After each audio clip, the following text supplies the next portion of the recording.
हर रोज एक नई कहानी देखने के लिए चैनल को सब्सक्राइब करें और बेल आइकन दबाना ना भूलें। साक्षी की शादी होने वाली थी। उसने अपनी जिंदगी के नए सफर के लिए बहुत सारे सपने देखे थे, जिसको वो अपनी माँ माला को बताते हुए कहती है। माँ, मैं ना अपनी शादी के बाद देखना अपनी पहली रसोई में अपनी सास को 36 पकवान बनाकर खिलाऊंगी और अपनी सास की खूब सेवा करूंगी। अपने पति के लंच के डब्बे में ना रोज अच्छी अच्छी नई नई चीजें बनाकर दिया करूंगी। आप देखना मेरी सास को मुझसे इत्तू सी भी शिकायत नहीं होगी। हाँ मेरी बच्ची, मुझे पता है कि तू बहुत ही अच्छी बहू और बहुत ही अच्छी बीवी बनेगी। तेरी सास तो तेरी अभी से तारीफ करती है कि मेरी बहू बहुत अच्छी है। माँ, मुझे मेरे ससुराल में प्यार और सम्मान तो मिलेगा ना? हाँ मेरी बच्ची, जरूर मिलेगा, क्यों नहीं मिलेगा। तू उस घर की बहू बनकर जाएगी और हर कोई अपने घर की लक्ष्मी की इज्जत करता है। जो नहीं करता है उसे भगवान कभी खुश नहीं रखते। अच्छा माँ, कल से मेरी शादी की रस्में शुरू होने वाली है, तो चलो अब हम दोनों सो जाते हैं। दोनों माँ बेटी एक साथ एक कमरे में सो जाते हैं। अगली सुबह माला उठकर कामों में लग जाती है। बेटी की हल्दी की सारी तैयारियां करती है। हल्दी की रस्म भी धूमधाम से निकलती है और अगले दिन जब मेहंदी होती है तो मेहंदी का रंग भी साक्षी के हाथों पर खिल कर आता है और ये देखकर माला बोल उठती है। मेरी बेटी के हाथों की मेहंदी कितनी अच्छी रची है। देखना, तुझे तेरे पति और सास का भरपूर प्यार मिलेगा। सच में माँ, I am super duper excited. Mehndi की रस्म भी निकल जाती है और अगले दिन, जिसका साक्षी और माला दोनों को इंतजार था, वो दिन आता है, शादी का दिन।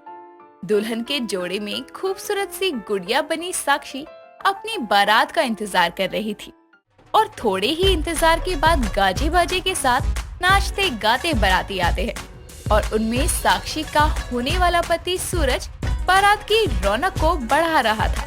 साथ ही बारात में साक्षी की होने वाली सास सुमन भी थी। माला उन सभी का स्वागत करके बारात का वेलकम करती है और जब कुछ देर में साक्षी मंडप पर आती है तो सुमन अपनी बहू की बलाए लेते हुए कहती है, अरे वाह, कितनी सुंदर लग रही है मेरी बहू। सच में किसी की नजर ना लगे। बहन जी, मुझे तो इंतजार ही नहीं हो रहा था इस शादी का। कब शादी हो और कब मैं अपनी बहू को अपने घर ले जाऊं। जी बहन जी, अब ये आपकी अमानत बनकर इस घर से विदा होगी। मेरी बच्ची का ख्याल रखना। आप चिंता न करिए, मैं इस घर से बहू नहीं बेटी लेकर जाऊंगी। लेकिन मैं तो बीवी ही लेकर जाऊंगा माँ। हट पगले। सूरज की बात पर सभी लोग हंसने लगते हैं, जिसके बाद शादी की रस्में आगे बढ़ती है। थोड़ी ही देर में साक्षी सूरज की पत्नी बन जाती है और अपनी बेटी को विदा करते हुए माला की आंखों से आंसू बहते हैं। लेकिन दिल में एक खुशी थी कि उसकी बेटी ने जो इतने समय से अपनी शादी का ख्वाब देखा था, वो सच हो गया। दुल्हन को विदा करके सभी कार में बैठे अपने घर आ रहे थे कि एक अनहोनी ने सब कुछ बदल कर रख दिया। सूरज और साक्षी की कार को एक ट्रक ने टक्कर मार दी और जब साक्षी की आंखें खुली तो वो हॉस्पिटल में थी और उसकी सास उसके पास खड़ी रो रही थी और साक्षी के होश में आते ही वो कहती है, बहू तू होश में आ गई। बहू सब खत्म हो गया। तेरा सुहाग, मेरा बेटा सूरज हमें छोड़कर चला गया। मेरा तो जहान ही लुट गया बहू। माँ जी, ये नहीं हो सकता। ये जरूर एक सपना है ना? ऐसा नहीं हो सकता। सूरज जी ने कहा था वो मुझे अपनी पत्नी बनाकर घर ले जाएंगे। मैं उनकी विधवा नहीं बन सकती। बोलो माँ जी, ये सब झूठ है ना? मजाक है ना? मेरी जिंदगी की नई शुरुआत मेरा अंत नहीं हो सकती। साक्षी की बात सुमन को और दर्द देती है, लेकिन वो इस बात को झुटला नहीं सकती थी कि अब उसका बेटा और साक्षी का पति सूरज उन दोनों को छोड़कर जा चुका है। लेकिन साक्षी को इस बात पर विश्वास नहीं होता और अगले ही पल जब माला भागी भागी हॉस्पिटल आती है तो अपनी बेटी के गले लगकर कहती है, मेरी बच्ची, ये क्या हुआ? तेरी जिंदगी एक पल में कैसे बदल गई? हे भगवान, मेरे दामाद की जगह तू मुझे उठा लेता। मेरी बच्ची को ससुराल पहुंचने से पहले ही विधवा क्यों कर दिया?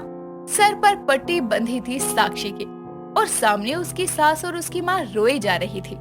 ये नजारा देखकर साक्षी का सर फटने को होता है और उसी वक्त माला कहती है, बहन जी, मैं अपनी बेटी को अपने साथ ले जा रही हूँ। दुनिया इसको ताने देगी कि अब इसकी वजह से इसका पति मर गया और मैं नहीं चाहती कि मेरी बेटी इतने बड़े दुख के बाद ऐसे हालात भी देखे।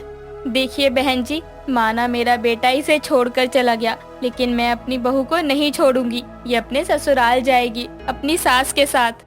सुमन अपनी बहू को अपने साथ अपने घर लेकर आती है।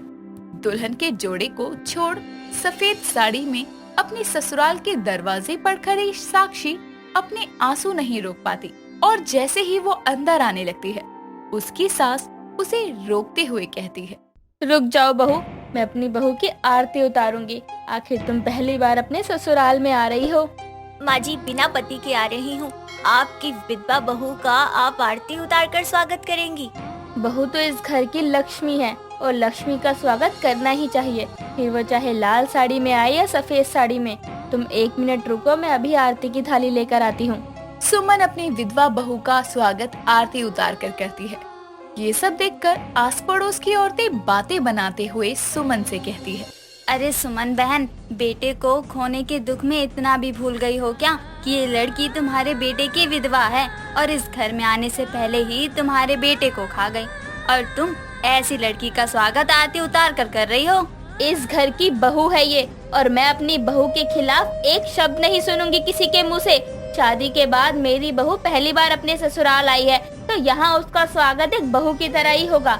मेरी बहू की पहली रसोई भी होगी और शादी के बाद की जो रस्में होती हैं वो सभी रस्में होंगी। सुमन की ये बात सुनकर साक्षी शादी से पहले की एक बात याद करती है जो उसने अपनी माँ से कही थी। उस बात को याद करने के बाद साक्षी रोते हुए अपनी सास से कहती है, माँ जी, मैंने क्या क्या ख्वाब देखे थे अपनी शादी को लेकर। मैं अपनी पहली रसोई में अपने पति को ये बनाकर खिलाऊंगी, सासू माँ को ये बनाकर खिलाऊंगी, लेकिन मेरे सारे सपने चकनाचूर हो गए। बहू संभाल खुद को। मानती हूँ तेरा सुहाग चला गया, लेकिन तू इस घर की बहू है और तेरे बाकी के सपने मैं पूरे करूँगी। तू इस घर में पहली रसोई की रस्म करेगी। तेरा पति नहीं चख पाएगा, लेकिन तेरी सास तो है ना, उसके लिए तो तू अपनी पहली रसोई बनाएगी ना। हाँ माँ जी, अब मेरी जिंदगी आप ही की है। इस विधवा को भी आपने अपनाया है, मेरे लिए यही बहुत बड़ी बात है। तो आपकी ये विधवा बहू अपनी पहली रसोई जरूर बनाएगी। सुमन को अपनी विधवा बहू को अपनाते देखकर उन लोगों की आंखें शर्म से झुक जाती है जो बेटे की मौत का जिम्मेदार आने वाली बहू को मान रहे थे और विधवा होने के बाद उसको रसोई में जाने की मनाही कर रहे थे। लेकिन सुमन एक बहुत ही अच्छी सास होने की मिसाल कायम करती है और ना सिर्फ अपनी बहू को अपनाती है बल्कि उसकी पहली रसोई की रस्म भी करवाती है। अब अपने ससुराल आने के बाद साक्षी अगले दिन सुबह जल्दी उठकर जो उसने सोचा था सब पकवान बनाती है, जिसके बाद वो सब कुछ एक थाली में सजाकर अपनी सास के पास जाकर कहती है, माँ जी, ये मेरी पहली रसोई में बने हुए पकवान हैं। हम पहले इस खाने को सूरज जी को चखा देते हैं। वो यहाँ नहीं है खाने के लिए, लेकिन जहाँ भी होंगे भगवान मेरे खाने की खुशबू उन तक जरूर पहुँचा देंगे। हाँ जरूर बहू, आजा। दोनों सास बहू सूरज की बड़ी सी माला चढ़ी फोटो के पास जाती हैं और वहाँ उस खाने की थाली को रखकर हाथ जोड़कर सूरज को याद करती है। दोनों की ही आंखों में आंसू थे, लेकिन सूरज को अपनी पहली रसोई का खाना चखाने के बाद साक्षी अपनी सास सुमन को भी खाना परोसती है और सुमन खाने को चखने के बाद अपनी बहू की बहुत तारीफ करती है, साथ ही उसे पहली रसोई का नेक भी देती है और अब दोनों एक दूसरे का सहारा बनकर यूं ही जिंदगी बिताते हैं। दोस्तों, अगर आपको ये कहानी पसंद आई तो इसे लाइक करें, शेयर करें और कमेंट करके बताएं कि कहानी में आपको सबसे अच्छा क्या लगा।